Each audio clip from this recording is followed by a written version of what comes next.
안녕하세요. TV닥터 건강클리닉의 연규옥입니다. 안녕하세요. 김윤재입니다. 네, 병원 가기 좋아하는 사람들은 없겠지만 병원과 좀 가까이 해야 건강을 지킬 수 있다는 건 다들 공감을 하실 텐데요.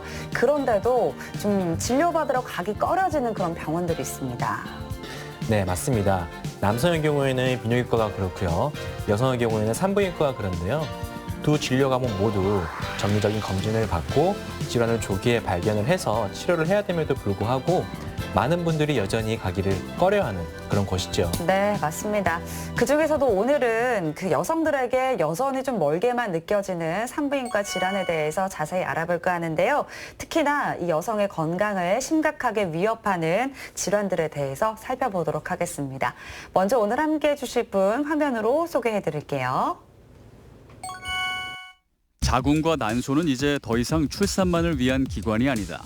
이들 기관은 여성성을 상징하며 여성 건강에도 큰 영향을 미친다. 그런데 최근 서구화된 식습관, 불규칙한 생활, 과도한 스트레스, 결혼, 출산에 대한 회의감 등으로 여성이 자궁질환, 난소질환에 노출될 확률이 높아졌다. 최근에는 이제 이런 조기 성경험, 그다음에 이제 낮은 출산율, 그리고 이제 조기 폐경 이런 초경으로 인해 가지고 자궁과 난소 쪽에 질환이 생길 가능성이 높아집니다. 그런데 국강 검진은 자궁 경부암만 대상으로 하기 때문에 지속적인 자궁 난소 초음파 검진이 필요할 것 같습니다. 여성의 자궁을 보호하는 첫 단계는 백신 접종이다. 3회 백신 접종으로 자궁 경부암 위험을 크게 낮출 수 있다. 국내에서는 매년 4,000명의 자궁 경부암 환자가 발생하고 있는데 과거에 비해 환자 수는 줄었지만 환자 연령대가 20, 30대로 젊어지는 추세다. 자궁 경부암은 인간 유두종 바이러스 감염 이후에 자궁 가장 바깥쪽인 자궁 경부 쪽에 생기는 암입니다. 그래서 초기에는 무증상인 경우가 많고 암이 진행이 되게 되면 질출혈이나 질분비물 증가, 그다음에 골반통 같은 증상이 있을 수 있습니다. 백신을 접종받았더라도 자궁 건강을 정기적으로 체크해 줄 필요가 있다. 정부는 지난해부터 만 20세 이상 여성에게 2년에 한 번씩 자궁 경부암 무료 검진을 지원하고 있다. 홀수년도에 태어난 여성들은 홀수년도에, 짝수년도에 태어난 이들은 짝수년도에 검진받는 방식이다. 조사 결과 올해 20대 여성 3명 중 1명은 자궁 경부암 검진을 받는 등 검진에 적극적인 것으로 나타났다. 중년에 접어든 여성들이 두려워하는 것 중에 하나가 폐경과 갱년기다. 더 이상 여성으로서의 의미를 잃는 것이 아닐까 걱정하고 뒤따르는 갱년기 증후군이 자신과 가족들을 힘들게 하진 않을지 불안해진다. 폐경 이후에도 자궁이나 난소 쪽에 여러 가지 암이나 질환들이 생길 수가 있고요.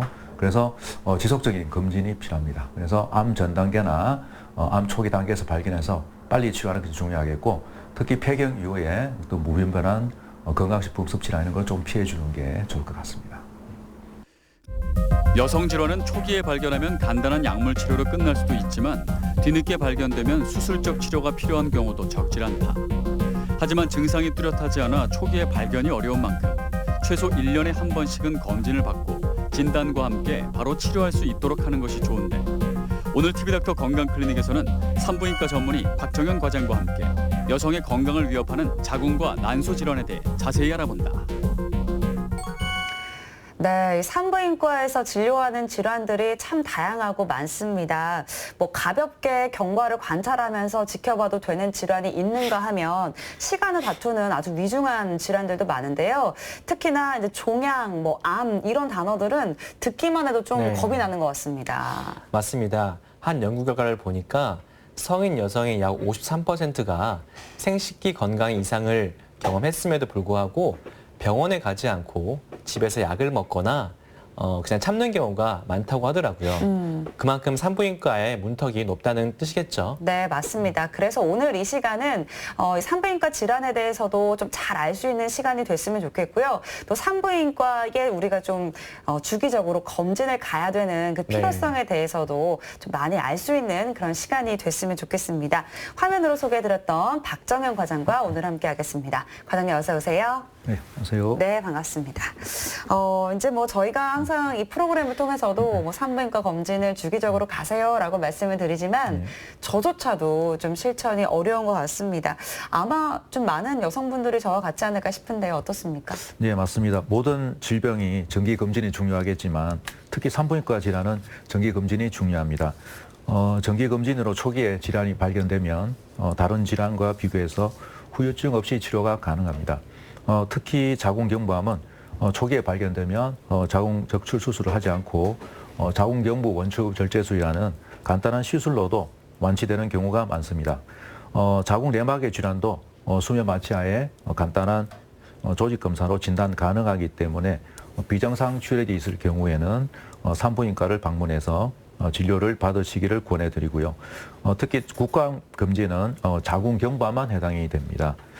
대부분의 환자들이 이 검진으로 자궁 전체 혹은 난소암까지 검사가 되는 줄 잘못 알고 계십니다. 그래서 자궁경부암 검사 때에 자궁 난소 초음파를 같이 시행하는 것이 바람직합니다. 특히 난소암이 여성암 중에 사망률이 1인 것으로 보고되고 있습니다. 기간도 2년에 한 번씩 국가암 검진이 있으니 2년에 한 번씩 하면 되는 걸로 오해하시는 분들이 많은데 조기 발견을 위해서는 6개월에 한 번씩 검사를 하시기를 권해드립니다. 가끔씩 임신 초기에 자궁경부암 검사나 자궁 난소 초음파에서 이상 소견이 나오는 경우가 많은데요. 임신 전에 반드시 검사를 하시고 임신을 시도하는 것이 바람직하겠습니다. 네. 네. 과장님 설명 듣고 아차 싶은 여성분들 많을 텐데요.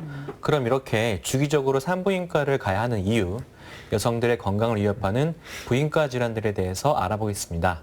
먼저 난소 종양인데요. 난소에 어떤 종양이 발생한가요? 예, 난소는 인체 장기 중 가장 많은 종양이 발생하게 됩니다. 난소 종양은 암이 아닌 양성 종양과 암인 악성 종양 그리고 경계성 종양 이 세 가지로 나눌 수 있습니다. 지속적인 배란이나 외부 자극으로 상피세포가 난소 안으로 들어가게 되고 여기에 액체가 고이면서 생기게 됩니다. 크기가 작을 때는 증상이 없지만 종양의 크기가 커지면 주변에 장을 압박하여 소화불량, 하복부 통증, 특히 악성의 경우는 진행되면 자궁 출혈과 구토 등의 증상이 생길 수 있습니다. 난소 종양은 초음파, CT, MRI 등으로 진단이 되고 대부분 복강경, 특히 단일공 수술로 제거가 가능합니다. 악성 종양과 경계성 종양의 경우에는 수술로 종양을 제거한 뒤 항암요법과 방사선 치료 등을 병행하기도 합니다.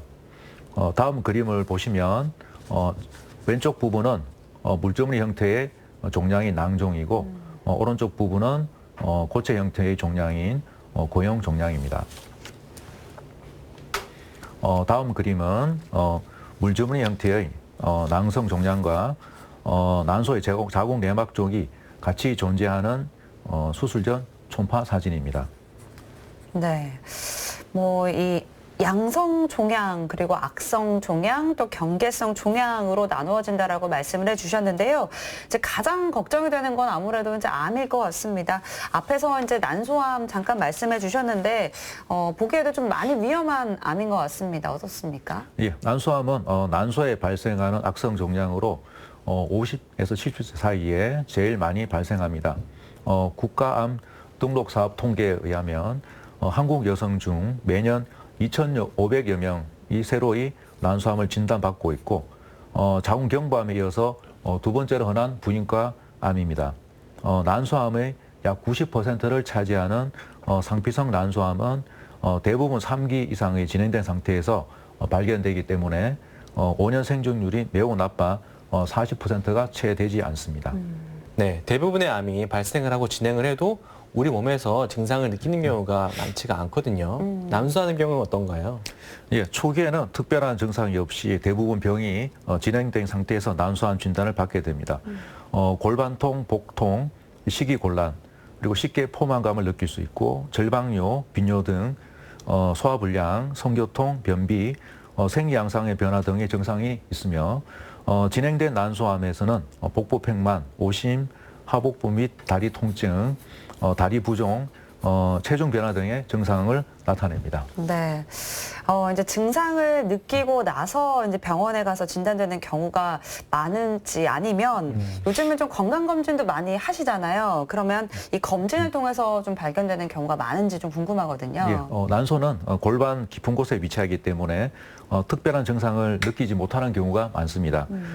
난소암은 초기 증상이 거의 없고 일기 등 초기에 진단되는 경우는 대부분 정기적인 산부인과 진찰을 받으러 오셨다가 내진이나 초음파 검사에서 우연히 발견되는 경우가 대부분입니다. 난소암은 상당히 진행이 되어도 증상이 매우 경미하기 때문에 배에 딱딱한 것이 만져지거나 복수가 차면서 배가 불러오거나 소화가 잘 안 되고 더부룩한 증상 또는 배가 아파서 병원을 찾는 경우가 대부분입니다. 따라서 초기 진단이 잘 되지 않고 대부분 늦게 암이 진행된 상태에서 발견되므로 정기적인 산부인과 진찰이 초기 진단에 매우 중요할 것입니다. 네, 암은 일단 빨리 발견돼서 치료를 하는 게 중요하잖아요. 어떤 치료가 필요한가요? 일단 난소암은 수술적 치료가 1차적 치료입니다. 암의 정도에 따라서 항암요법이나 방사선 치료를 병행하게 됩니다. 네. 그래도 이제 무엇보다도 예방할 수 있으면 가장 좋을 것 같다는 네. 생각이 드는데요. 그 난소암을 예방할 수 있는 방법들이 혹시 있을까요? 예, 1년마다 초음파 검사를 통한 정기 검진이 필요합니다. 난소암은 때때로 난소암의 위험 인자로 알려진 인자와 관련이 있습니다. 사람이 살아가면서 모든 위험 인자를 피할 수는 없지만 많은 위험 인자들을 경감시킬 수는 있습니다. 가능하다면 위험 인자를 피하고 예방 인자를 증가시키는 것은 난소암 예방에 도움이 될 것입니다. 첫 번째로 유전 인자를 볼 수 있습니다. BRCA1, BRCA2, 비용종성 대장암 관련 유전자의 변이가 있습니다. 유전성 비용종성 대장암 증후군 유전자를 물려받은 여성은 난소암이 발생할 확률이 높습니다. 여성의 나이가 많을수록 난소암의 발생 위험은 증가하게 됩니다. 그리고 과도한 지방을 가진 사람은 난소암의 발생 위험률이 증가하게 됩니다. 특히 어머니나 자매들 중 혹은 친척 중에서 난소암 환자가 있다면 그렇지 않은 여성에 비해서 난소암의 평균 발생률이 높아지게 됩니다. 경구피임약을 복용하면 배란을 억제하기 때문에 난소암 예방에 도움이 됩니다. 경구피임약이 난소암의 발생률을 감소시키는 연구가 있고 BRCA1, BRCA2 변이 유전자를 지닌 난소암 고위험 여성에서도 난소암을 예방하는 데 효과가 있다는 연구가 있습니다. 그리고 임신과 모유도 중요한데요. 네. 아이를 적어도 1명 이상 낳은 여성에서 그리고 모유 수유를 한 여성에서 난소암의 발생률이 낮아집니다. 나팔관을 절제하거나 자궁을 절제한 사람이 난소암의 발생률이 낮은 것으로 보고되었습니다. 그리고 난소암에 대한 뚜렷한 가족력이 있는 여성은 네. 예방적 난소 절제술이나 난관 절제술을 고려하기도 합니다. 이는 BRCA1, BRCA2와 유전성 비용종성 대장암 증후군 유전자 또는 유전성 비용종성 대장암 증후군 유전자의 변이체를 물려받은 여성에게 난소암의 발생률을 눈에 띄게 감소시켜주는 효과가 있습니다. 네, 그렇군요. 네, 이번에 알아볼 질환은 자궁 내막암입니다. 그 자궁 내막이라는 곳이 좀 생소한데요. 어느 부위를 말하는 걸까요? 예, 다음 화면을 보시면 자궁 내막이란 자궁 내 공간을 덮고 있는 조직으로 이곳에 발생하는 암을 자궁 내막암이라고 합니다. 네. 쉽게 말하면 생리를 하고 임신 때 착상이 되는 부위입니다. 네. 그렇군요. 그러면 자궁 내막암이 왜 발생하는 건지도 좀 궁금해지는데요. 예, 자궁 내막암은 여성 호르몬인 에스트로겐과 관련이 있습니다. 따라서 에스트로겐의 일부는 지방 조직에서 생성이 되므로 비만한 여성의 경우 위험도가 높아집니다. 특히 또 초경이 빠르고 폐경이 늦은 경우 출산 경험이 없는 여성도 자궁 내막이 장기간 에스트로겐에 노출되므로 위험도가 높아질 수 있습니다. 특히 여성 호르몬에 영향을 줄 수 있는 약제나 식품을 장기 복용한 경우에도 마찬가지입니다. 네. 그렇군요. 근데 이제 암은 조기 발견이 중요한 만큼 어떤 증상이 있는지 알아야지 암을 의심하는 데 좀 도움이 될 것 같은데요. 어떤 증상이 나타나나요? 예, 자궁 내막암의 가장 흔한 증상은 비정상적인 자궁 출혈입니다. 자궁 내막암은 대부분 비정상적인 질출혈 증상을 보이기 때문에 이를 이상하게 여기고 병원을 방문하는 분들에게 비교적 초기에 발견할 수 있습니다. 폐경 여성에서 질출혈이 있는 경우나 폐경 전인 젊은 여성의 경우에도 비만, 당뇨, 출산 경험이 없는 경우, 자궁 내막암에 가족력이 있는 경우와 같이 자궁 내막암의 위험 요인을 가지고 있는 경우에는 생리양 과다 혹은 불규칙한 자궁 출혈이 있을 경우 자궁 내막암 가능성을 염두에 두어야 하겠습니다. 비정상적인 출혈 외에도 자궁 내막암이 다른 장기로 전이되어 진행이 되는 경우에는 하복통, 압통, 혈뇨, 빈뇨, 그리고 직장 출혈, 요통 등이 동반될 수 있습니다. 네, 네. 그렇군요. 이렇게 이제 규칙적인 아니라 비정기적으로 출혈이 있을 때 보통 네. 사람들이 여성분들은 생리가 불규칙한가 보다라고 생각을 하는 경우가 있잖아요. 맞아요. 그리고 병원에 안 가시는 경우가 많은데 이런 경우 자궁 내막암에 증상일 수 있으니 병원에 가보는 게 좋을 것 같습니다. 네, 뭔가 이제 평소 생활과 좀 다르게 변화가 있다면 의심을 한 번쯤 해보셔도 좋을 것 같고요. 그러면 이제 확진도 좀 해야 되고요. 그리고 이제 치료 방침을 정하기 위해서는 여러 가지 검사가 필요할 것 같습니다.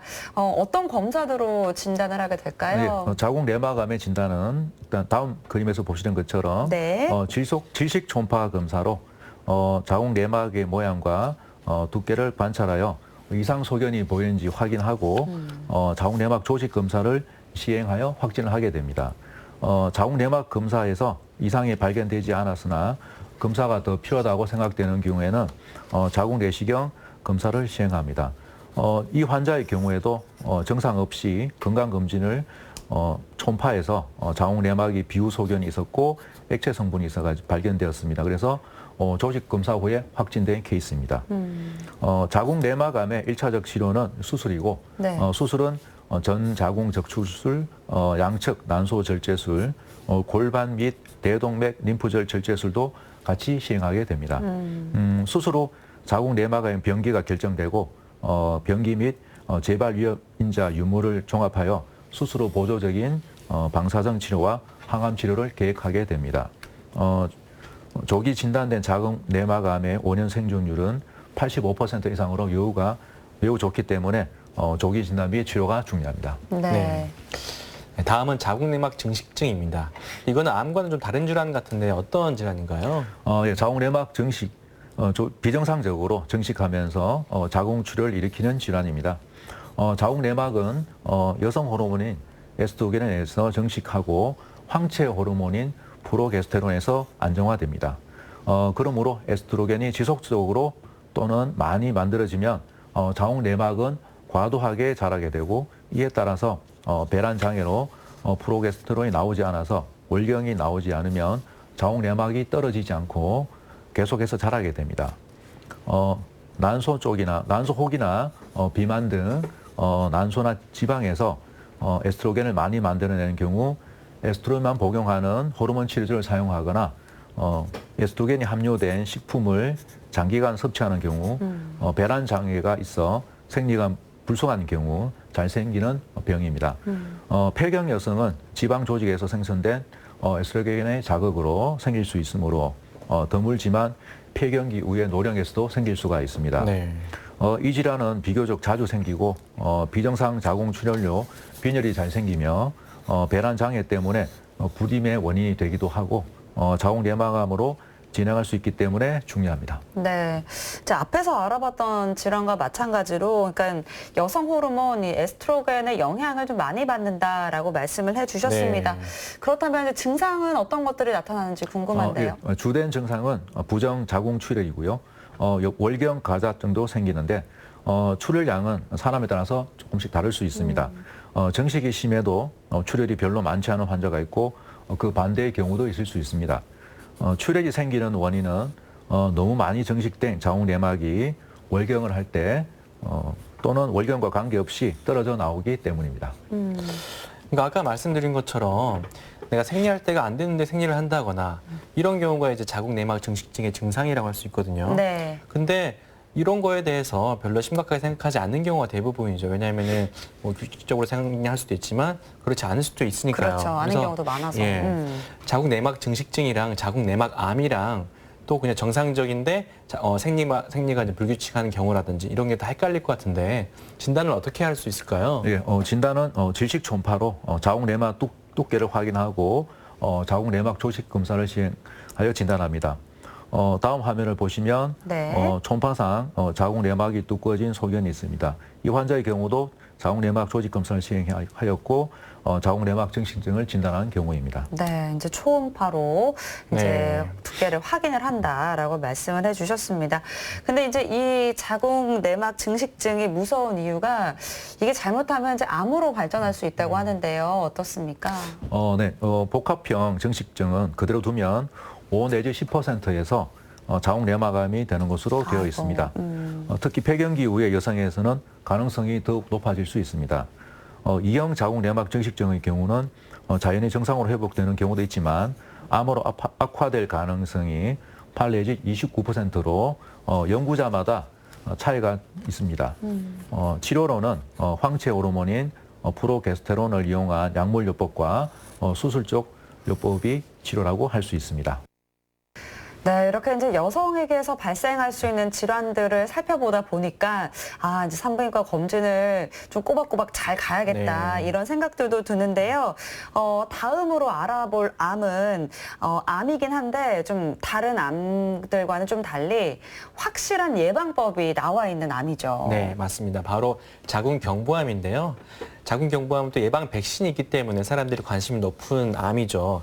먼저 오늘 자세하게 알아볼 텐데 먼저 자궁경부가 어느 부위를 말하는 걸까요? 네, 지금 화면에서 보시는 것처럼 자궁경부는 질에서 자궁까지 연결되는 자궁의 입구 부분을 말하고 있습니다. 여기에서 생기는 암을 자궁경부암이라고 합니다. 다음 화면을 보시면 자궁경부암이 발생하고 진행되는 과정을 보여주고 있습니다. 자궁경부암 초기에 진단하여 치료를 하는 경우 치료될 가능성이 아주 높은 암입니다. 대부분 경미한 질출혈이 가장 흔한 증상이 되겠습니다. 폐경기 이후에 출혈이 새롭게 나타나거나 폐경 이전 여성에서도 생리 기간이 아닌데도 불규칙하게 출혈이 나타나는 경우에는 특히 성관계 후 출혈이 있는 경우는 자궁경부암 검사를 받아봐야 됩니다. 이러한 질출혈은 처음에는 피가 묻어나온 정도로 시작하다가 암이 진행되면서 출혈 및 질 분비물이 증가하게 되고 궤양이 심화되며 2차 감염이 생기게 되면 심한 냄새가 나기도 합니다. 암이 진행하여 주변 장기인 직장이나 방광, 요관, 골반벽, 좌골신경 등을 침범하게 되면 배뇨곤란과 피가 섞여 나오는 소변, 직장 출혈, 허리 통증, 하집, 동통 및 부종, 체중 감소 등의 증상이 나타나기도 합니다. 네. 자궁경부 세포 검사, 자궁경부 확대 촬영술, 인유두종 바이러스 검사, 조직 검사, 원추 절제술을 통해서 진단하며 암이 진단되면 침륜 및 전이 여부를 확인하기 위해서 방광경 결장 검사, 경정맥 신호 조영술, CT, MRI 등을 시행합니다. 자궁경부 이형성증과 자궁경부 상피내암과 같은 전암 단계에서는 원추 절제술이나 자궁 적출술 같은 수술적 방법으로 치료하게 되고 침뇨성 자궁경부암은 광범위 자궁 절제술과 항암 치료요법, 방사선 치료를 통해 치료하게 됩니다. 네. 그렇다면 이 자궁경부암 요즘에 뭐 예방 접종도 많이 하시긴 하는데 얼마나 좀 많은 분들에게서 발생하고 있는지 좀 궁금하거든요. 좀 발생 빈도는 높은 편인가요? 어떻습니까? 예, 우리나라에서 여성에서 발생하는 암 중 7위를 차지하고 있습니다. 그리고 사망자 수는 9위를 차지하고 있고요. 다음 그림을 보시면 네. 난소암 이 8위, 자궁경부암이 9위로 나타나고 있습니다. 그리고 다음 화면은 네. 전 세계적으로 매년 53만 명 정도 여성이 자궁경부암 진단을 받고 있고요. 네. 이웃마다 한 명이 자궁경부암으로 사망하는 것으로 보고되고 있습니다. 우리나라에서도 1년에 약 3,500명 정도 여성이 자궁경부암 진단을 받고 있고 하루에 한 3명 정도 자궁경부암으로 사망하는 것으로 되어 있습니다. 특히 우리나라에서 자궁경부암의 발생률은 점차 감소하는 추세지만 네. 모든 연령대에서 상피내암의 발생은 증가하고 있습니다. 20대 젊은 여성과 70대 이상의 고령 여성에서 자궁경부암의 발생률이 증가하고 있습니다.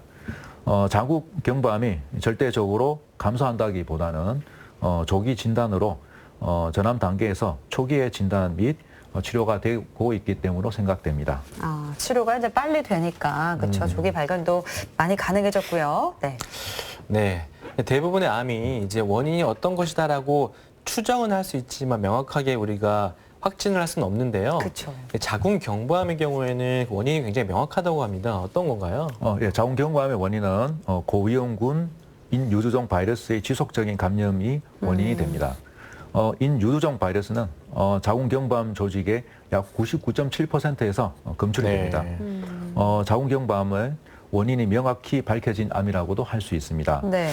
그리고 위험 인자로는 담배를 피우는 여성은 담배를 피우지 않는 여성에 비해서 자궁경부암에 걸릴 확률이 2배가량 높아집니다. 특히 16세 이전에 조기 성경험자, 그리고 성교 대상자가 많은 여성, 아이를 많이 출산한 경험, 그리고 인체 면역 결핍 바이러스 감염, 클라미디아 감염과 같은 성병을 가지고 있거나 면역 기능이 저하된 경우 낮은 사회적 수준 등이 발병 위험 요인으로 작용할 수 있습니다. 네, 그렇군요. 자, 원인이 인유두종 바이러스라고 말씀을 해주셨습니다. 뭐 이제 수차례 들어보기는 했던 익숙한 바이러스 이름이긴 한데 어떤 바이러스인지는 잘 모르겠습니다. 설명 좀 해주실까요? 한 40여 개 정도의 인유두종 바이러스의 유형이 생식기에 감염되게 됩니다. 인유두종 바이러스의 유형은 크게 저위험군과 고위험군으로 나뉩니다. 저위험군은 생식기 사마귀의 약 90%, 저등도 자궁경부 상피내 종양의 10%, 그리고 재발성 호흡기 유두종증의 100%의 원인이 됩니다. 그리고 고위험군은 한 15가지 정도의 유형이 있으며 생식기 암의 원인이 됩니다. 자궁경부암의 경우는 99.7% 되겠고, 그 외 질암, 외음부암, 음경암, 항문암, 구강암, 인후두암을 일으킬 수 있습니다. 인간 유두종 바이러스는 피부 접촉으로 감염되므로 보통 성관계를 통해서 감염됩니다. 구강 성교 및 생식기 사이의 접촉을 통해서도 전파될 수가 있습니다. 감염된 상대가 징후 및 증상을 보이지 않아도 동일한 상대를 통해서 전파될 수가 있습니다. 아주 드물게 생식기 인유두종 바이러스에 감염된 인부가 자연분만 시 아기에게 이 바이러스를 전파시킬 수도 있습니다. 이 경우에는 아이에게 재발성 호흡기 유두종증이 발생할 수도 있습니다. 인유두종 바이러스는 남녀 모두에게 매우 흔하며 정상적으로 성생활을 하고 있는 남녀 중 한 80%의 사람이 평생을 살면서 감기처럼 한 번씩은 걸리게 됩니다. 즉 성적으로 물러난 사람만이 걸리는 것이 아니라 성생활을 시작한 모든 여성은 누구나 감염될 수가 있습니다. 네. 그러니까 인유두종 바이러스라는 게 쉽게 얘기해서 사마귀 있잖아요. 네. 그 사마귀가 생기게 하는 바이러스가 바로 인유두종 바이러스거든요. 그만큼 누구나 가지고 있는 바이러스라고 할 수 있는데요. 그러니까 인유두종 바이러스를 가지고 있으면 누구나 암이 생길 수 있는 건가요? 인유두종 바이러스의 경우에 감염 이후 다음 그림을 보시면 이형증을 거쳐서 상피내암, 자궁경부암으로 진행되는 과정입니다. 인유두종 바이러스의 경우에 90%에서 신체 면역 체계가 2년 내에 인유두종 바이러스를 자연적으로 제거합니다. 하지만 처음에는 자연 치유가 가능하지만 진행이 될수록 자연 치유의 가능성은 거의 없어지고요. 처음 감염의 시점부터 자궁경부암 발병까지 보통 5년에서 한 15년 정도가 걸리는 것으로 알려져 있고요. 그래서 고위험군 인유두종 바이러스에 지속적 감염되면 침면성 자궁경부암으로 발전할 가능성이 높아집니다. 네, 그렇군요. 그러면 이 바이러스에 감염이 되면 이 감염된 바이러스 좀 치료하면 되지 않을까라는 생각이 좀 드는데 어떻습니까? 현재 바이러스 감염을 치료할 수 있는 방법은 없습니다. 따라서 예방이 중요합니다. 예방이 중요하군요. 네. 자, 그럼 예방 방법에 대해서 한번 알아보겠습니다. 이 백신이 이미 개발이 되어 있죠. 예, 그렇습니다. 지금 보면 과거에는 이과 내지 사과 예방 접종이 있었고 현재는 국가 백신을 접종하고 있습니다. 접종 대상으로는 만 9세에서 26세 여성, 남성을 대상으로 하고 있고요. 일반적으로 3회 접종을 하고 있습니다. 하지만 만 9세에서 14세 사이의 경우에는 2번 접종을 하는 걸로 하고 있습니다. 네. 백신 접종을 통해 가지고 6형, 11형 90%를 차지하는 생식기 사마귀와 16형, 18형이 차지하는 70%를 차지하고 있는 자궁경부암, 그리고 나머지 16형, 18형, 45, 31, 33, 52, 58형이 90%를 차지하는 자궁경부암도 예방할 수가 있겠습니다. 네. 이제 효과를 보니까 이제 굉장하다라는 좀 생각이 드는데, 그런데 이 백신이요, 성경험 이전에 맞는 게 가장 효과적이라고 합니다. 그렇다고 하면 중년 여성들의 경우에는 뭐 접종이 불가능한지, 접종했을 때 뭐 얼마나 효과가 있을지 의문이 들거든요. 어떻습니까? 예, 이과, 사과 백신은 중년 여성에서도 효과가 있는 걸로 되어 있습니다. 따라서 개인별 위험도에 대한 임상적 판단과 접종 대상자의 상황을 고려하여 접종을 하면 되겠습니다. 특히 국가 백신은 아직 중년 여성에서는 현재까지 밝혀진 연구 결과가 없습니다만 개인별 위험도에 따른 임상적 판단과 접종 대상자 상황을 고려하여 접종 여부를 결정하면 되겠습니다. 유럽연합 같은 경우에는 국가 자궁 경부암 예방 백신을 9세 이상의 남성 및 여성에게 접종할 수 있다고 하였고, 네. 캐나다에서도 9세에서 45세 여성 및 9세에서 26세 남성에게 접종할 수 있다고 권고를 하고 있습니다. 아, 이제 남성까지도 같이 네. 권고를 하고 있군요. 남성에게 예방 접종하는 것도 의미가 있나요? 네, 그렇습니다. 남성이 예방 접종을 함을 통해서 여성에게 전염되는 것을 막을 수 있는 효과가 있고, 드물지만 남성에서도 음경암이라든지 항문암, 네. 생식기암이 생길 수 있기 때문에 예방 효과가 있다고 볼 수 있겠습니다. 네. 갑자기 궁금한 게 혹시 그 초등학생이나 중학생들 여성 아이를 대상으로 국가에서 뭐 무료로 예방 접종을 해준다거나 그런 프로그램이 있나요? 예, 그렇습니다. 지금 보통 우리 만 12세의 경우에 예방 접종 프로그램이 있는데요. 근데 안타깝지만 그 경우에는 이과 내지 사과에 해당이 되기 때문에 국가는 해당이 되지 않습니다. 하지만 이 나이 때는 면역이 좋기 때문에 2번 접종만으로도 충분히 면역을 네. 시작할 수 있겠습니다. 네, 그렇군요. 그리고 이 백신이라는 게 우리 바이러스 균을 우리 몸에 이제 주입하는 거잖아요. 그쵸. 그러면은 혹시 위험하지 않을까 이렇게 생각하시는 분들이 있는데 어떤가요? 이과, 사과, 자궁경부암 백신 예방 백신은 세계보건기구의 공식 견해, 그리고 미국 질병통제국의 견해, 그리고 유럽식약청, 그리고 대한부인종양학회 공식 견해에서 안전하다고 확인이 되었습니다. 네. 그리고 국가 자궁경부암 백신의 경우에는 위약에 비해서는 통증, 부종 및 발적이 유효하게 많았으나 기존 사과 자궁경부암 예방 백신에 비해서는 유효한 차이가 없었습니다. 따라서 국가 자궁경부암 예방 백신도 안전하다고 할 수 있겠습니다. 네, 그렇군요. 이제 뭐 방금 말씀하신 것에서 이제 유출해 보면 뭐 이과, 사과도 있고요. 또 이제 국가까지 있습니다. 그러면 이과와 사과를 접종을 받았던 여성이 국가 백신을 뭐 다시 맞을 수가 있나요? 어떻습니까? 예, 기존 이과, 사과 백신으로 예방 접종을 시작해서 국가 백신으로 접종을 완료한 경우에 대한 결과를 분석한 임상 시험은 없습니다만은 참고로 미국 예방접종관리위원회에서는 다른 경부암 예방 백신으로 접종을 시작하여 접종 지속도는 완료를 위해 국가 자궁경부암 예방 백신이 사용될 수 있다고 하였습니다. 사과 백신으로 접종을 완료하고 1년이 경과한 이후에는 국가 백신 접종이 가능합니다. 추가된 인유두종 바이러스 5가지 유형에 대해서도 면역성이 입증이 되었습니다. 따라서 추가적인 자궁경부 병변을 예방할 수 있습니다. 네. 그렇군요. 그리고 이미 이과, 사과 그 백신 프로그램을 다 완료하신 분들도 국가를 맞을 수 있다는 거죠? 예, 그렇습니다. 네, 네. 잘 알겠습니다.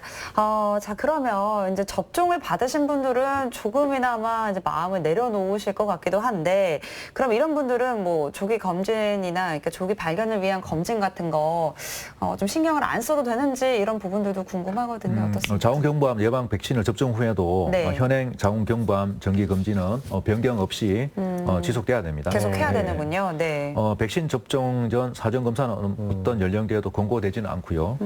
수유부에서도 접종할 수가 있습니다. 하지만 임신부에서는 접종을 권하지는 않고 있습니다. 따라서 1차 또는 2차 접종 후에 임신이 확인된 경우에는 추가 접종은 분만 후로 연기하시면 되겠습니다. 아, 이제 아이를 낳은 후에는 접종을 받을 수가 있는데 임신 중에는 네. 좀 피하셔야 된다니까요. 꼭 기억을 하셔야 될 것 맞습니다. 같습니다. 네, 그러면은 이렇게 백신을 맞으신 분들도 조기 검사를 해봐야 된다고 하셨는데 검사 방법에 대해서 알아보겠습니다. 먼저 그 고전적 세포 검사가 있는데요. 이건 예전부터 시행해 왔던 그런 검사인 거죠? 예, 그렇습니다. 현재 국감 금진 시 시행하는 방법입니다. 다음 그림을 보시면 자궁경부에서 세포를 채취하는 과정입니다. 그리고 채취된 세포를 현미경으로 관찰, 진단하게 됩니다. 네.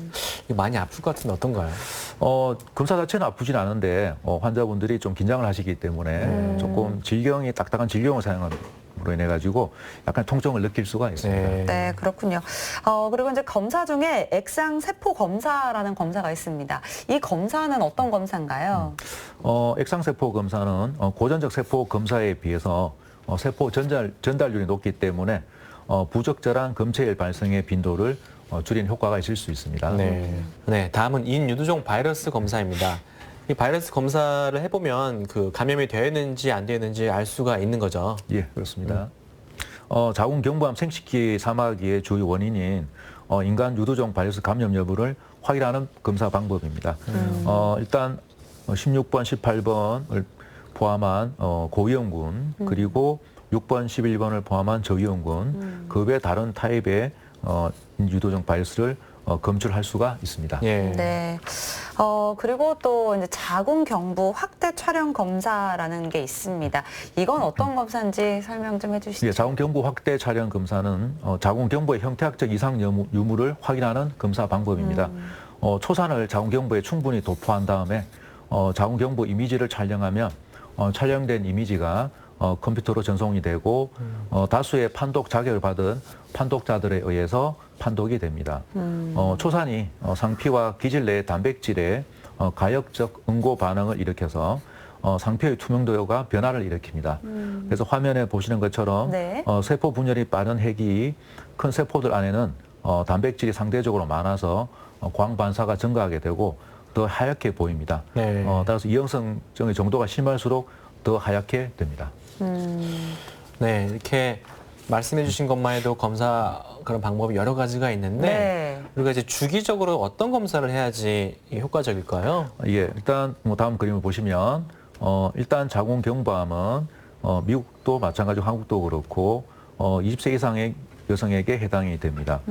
그리고 세포 검사의 경우에는 우리나라는 1년에 한 번씩 검사하시는 것을 권고하고 있고요. 네. 미국 같은 경우에는 3년에 한 번씩이 되었는데 아무래도 이건 미국 같은 경우에 자궁경부암 발생률이 낮고 네. 그다음에 비용 자체가 고가이기 때문에 그런 걸로 생각이 됩니다.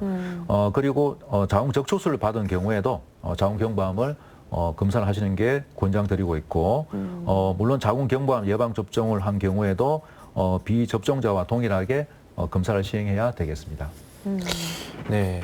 20세 이상이고 또 만 1년에 한 번씩 하는 거니까 상당히 어린 나이에 그쵸. 상당히 자주 하는 거거든요. 맞아요. 네, 사람들이 이렇게 인식이 잘 없는데 좀 이거는 좀 알고 계셔야 될 것 같습니다. 네, 꼭 기억하셔야 되는 부분인 것 같고요. 예. 이제 또 조기 발견을 위해서 또 국가 암 검진 프로그램에도 포함이 되어 있죠. 예, 그렇습니다. 국가암 검진 프로그램은 위암, 간암, 대장암, 유방암, 자궁경부암이 해당이 됩니다. 특히 자궁경부암의 경우에는 만 20세 이상의 여성의 경우에 2년에 한 번씩 국가암 검진 시행하고 있고요. 하지만 자궁경부암은 시행하지 않는 해에도 자궁경부암 검사와 초음파를 통해서 확인을 해야 되겠습니다. 특히 유방암 검사의 경우에도 유방 촬영술을 통한 검사이기 때문에 유방 초음파를 병행해서 진단의 정확성을 높여야 될 것으로 생각됩니다.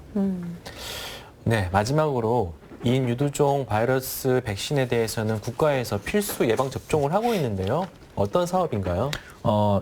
만 12세에서 6개월 간격으로 2회 접종을 무료로 시행하고 있습니다. 네. 여기에는 이제 이가, 사가 백신만이 해당이 되고요.